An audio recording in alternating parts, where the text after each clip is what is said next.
vēlamies šeit parūpēties.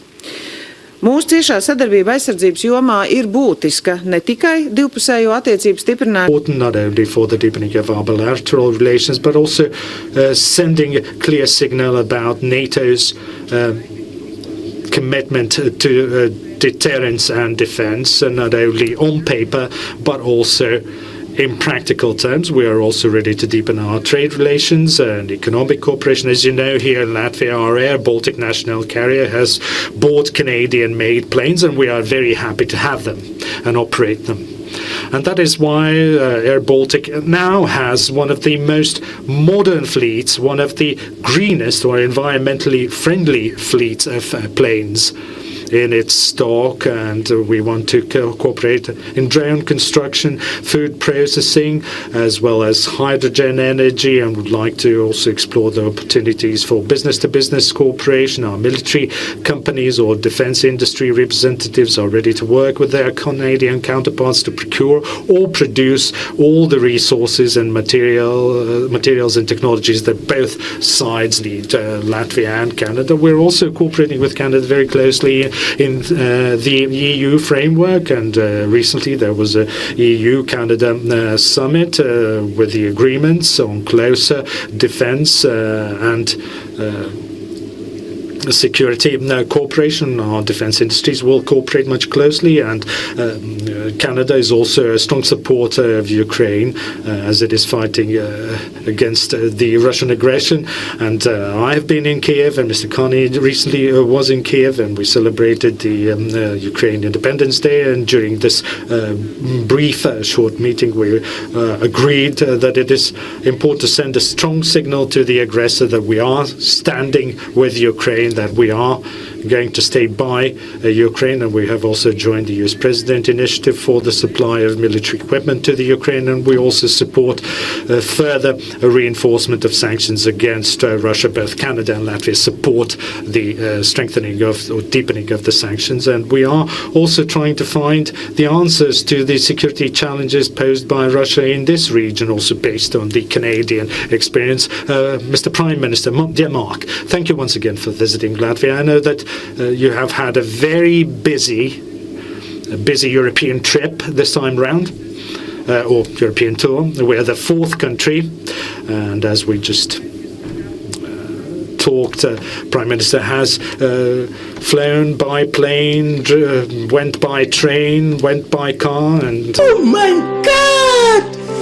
Wow! The only mode of transport that he hasn't used is a ship. Nevertheless, thank you for your energy, for being able to do this, and thank you for sending your troops here in Latvia. It's very important for us. And now it's over to you, Prime Minister. Thank you very much, Prime Minister dear Vika.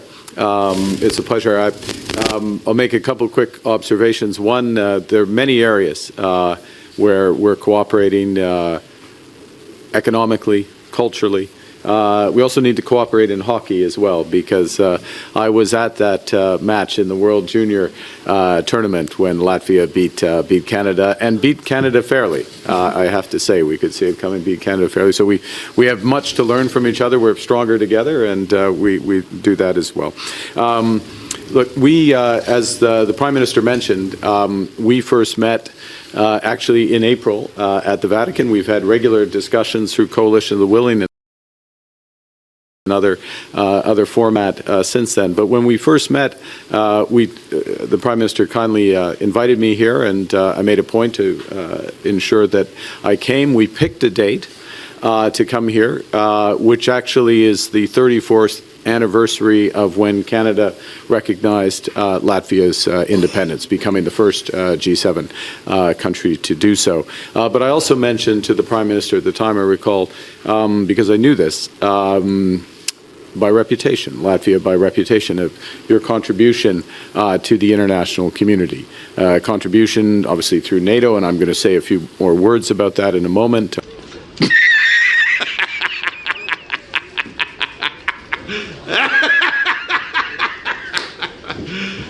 You serious? Our cooperation in NATO.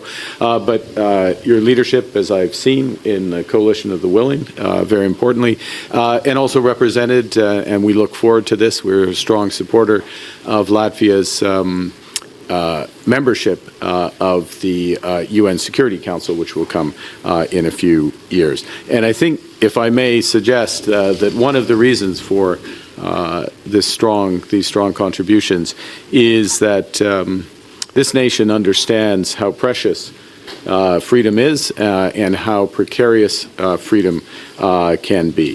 That recognition by Canada coming 34 years ago, of course, was after Latvians courageously reclaimed your independence, in this case from the Soviet Union's, going to the barricades at the major buildings, including the parliaments.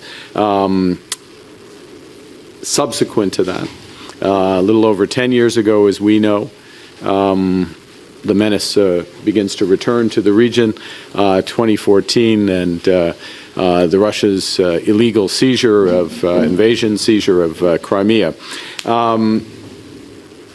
Recognizing that this is not, some have described Russia as a far-off foreign threat.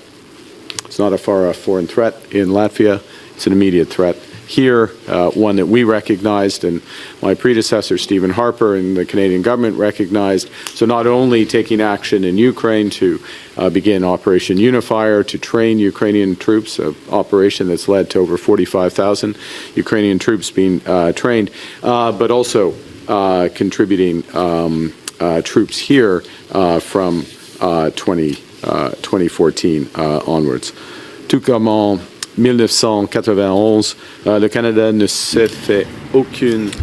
And Canada has no delusion about the importance of your fight, and we fully appreciate the importance of your struggle. And please never doubt the complete commitment of Canada by your side. This is our commitment. As part of what we call Operation Reassurance, a little over a decade ago. It grew then to over 450 troops 3 years ago as the menace increased with the start of this horrific illegal war of Russia against Ukraine. And our message is absolutely clear. It was clear from the day that Latvia joined. It's clear now that an attack of any sort on this country is an attack on Canada as a member of the Nato alliance. What the hell are you talking about? Who are you talking to? Une attaque contre les pays baltes est une attaque contre de l'OTAN. An attack against Latvia would be an attack against NATO and against Canada. Battle group, and the Prime Minister and I discussed the modalities of this earlier. That group has grown to over 3,500 soldiers from 14 different nations under Canadian leadership.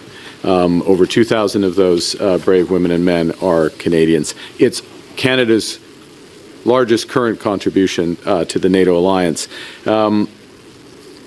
And when we look at the current situation, and we discussed this, and I mentioned this when I was in Kyiv a few days ago, we look back at the differences from the years leading up to Latvia's reclaiming of independence.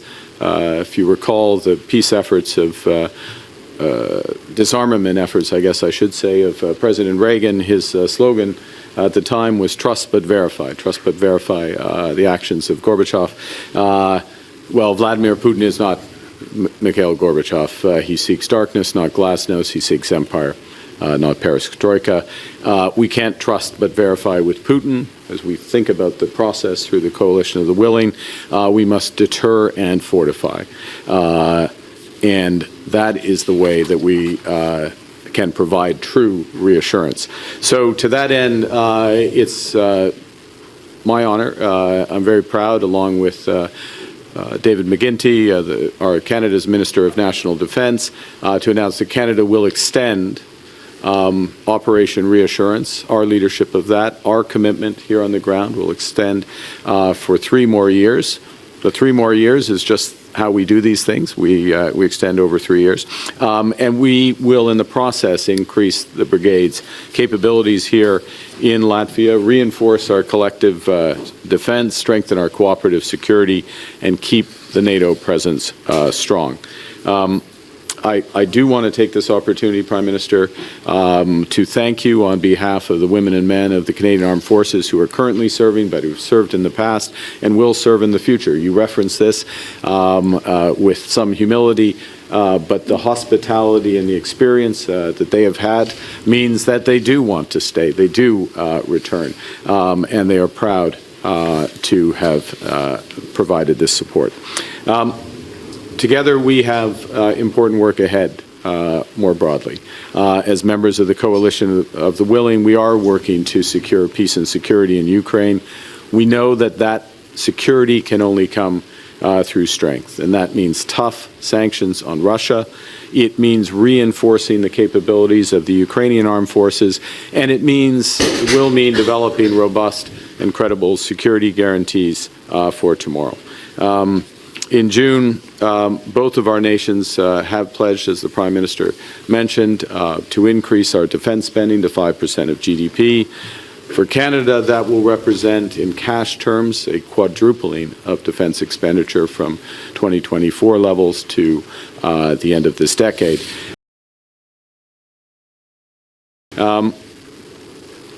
We had this conversation, we've had a running conversation on this, it will continue, and we have, I said earlier, a lot to learn from Latvia. We have a lot to learn from the experience in Ukraine, because what matters is not what we spend, but how we spend in cooperation, how we learn the lessons of changing nature of the battlefield, the changing nature of defense. And so it is very important, direct bilateral cooperation with Latvia, also with Ukraine, but our broader cooperation as Canada with the European Union as part of our participation in safe security action for Europe as the instrument